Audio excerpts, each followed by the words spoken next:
revenir sur les parrainages. Vous êtes optimiste, vous êtes confiant sur cette collecte des parrainages? Là, ça va durer 2 semaines, il va falloir en trouver 500. Alors, je demande solennellement quelque chose. La fin de la publication des noms. Je demande mais nous devons, dans ce pays, arrêter de publier les noms des gens sur qui les partis font pression. Donc les maires, les petits maires. L'application de la loi du 25 avril dernier est un scandale démocratique.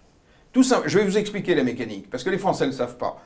En l'espace de 6 mois, la loi NOTRe a intégré la totalité des petites communes dans des groupements de communes, qui sont dominés par les partis, qui donc maîtrisent l'essentiel de leur budget. Donc les capacités de représailles sont immédiates, elles sont fonctionnelles. Concrètement, vous parlez de quoi? Quand vous parlez de représailles, de pression, vous parlez de quoi? Vous avez des exemples concrets? Oui, c'est extrêmement facile. Vous discutez avec une maire de Normandie qui vous dit « Monsieur Jardin, évidemment que je suis pour ce que vous dites, pour donner le pouvoir au territoire, ça ne marche plus à Paris. Mais si je le fais, le maintien de mon école, j'ai besoin de l'appui des politiques.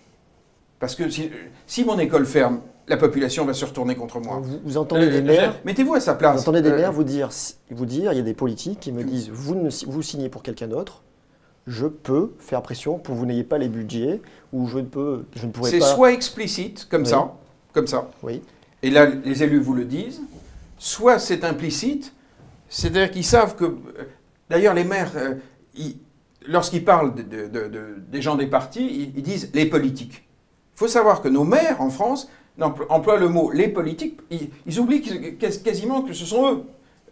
C'est eux la base de la démocratie, tellement ils se sentent loin de la classe politique nationale. Justement, vous revendiquez, représenter la société civile. Mais je demande expressément la fin de la publication.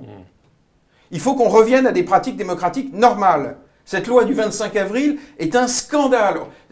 Vous ne pouvez pas publier des noms de gens sur qui vous pouvez exercer des représailles. C'est comme si on supprimait l'isoloir.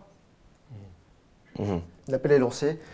On continue. Oui, voilà, donc vous dites représenter la société civile et une politique autrement, la démocratie locale. Pas que moi, il y a plein de gens. Oui, mais justement, d'où tirez-vous votre légitimité de candidat?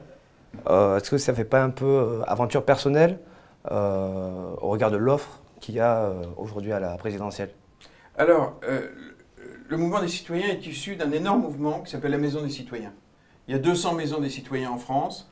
Il y a des communautés gigantesques sur la toile. Il y a à peu près 2,5 millions de gens chaque semaine qui se promènent, qui commentent.